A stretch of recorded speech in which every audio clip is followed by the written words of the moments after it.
Scaloni আগেই আভাস দিয়েছিলেন জর্ডান ম্যাচে তিনি ঝালিয়ে নেবেন তার সাইড বেঞ্চ। গেল ম্যাচের একাদশের সঙ্গে তুলনায় গুণে গুণে ৯ পরিবর্তন, যার মধ্য থেকে অনেকেরই আবার বিশ্বকাপে প্রথম ম্যাচ খেলার অভিজ্ঞতা।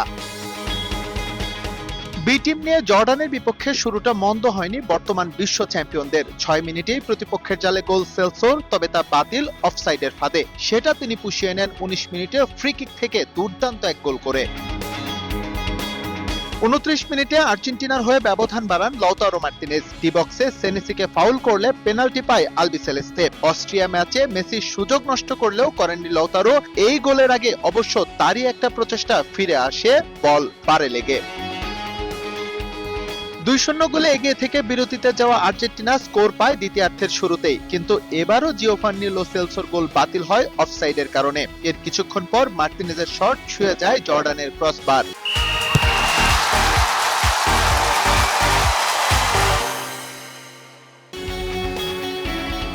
৫৫ মিনিটে ব্যবধান কমায় জর্ডান। মুসা আল-তামারির প্লেসিং ঠেকানোর কোনো উপায় ছিল না এমি মার্তিনেজের।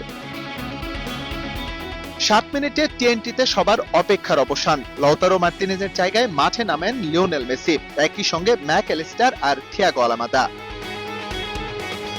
মাঠে নামবেন লিও আর ম্যাজিক হবে না তা কি করে হয়? ৮০ মিনিটে ভুল করে জর্ডান, বক্সের বাইরে সুইট পার্টে ফাউল করে ফ্রি কিক উপহার দেয় মেসিকে। সেখান থেকে স্কোর করতে একটুও ভুল করেননি বিশ্বকাপের সর্বোচ্চ স্কোরার।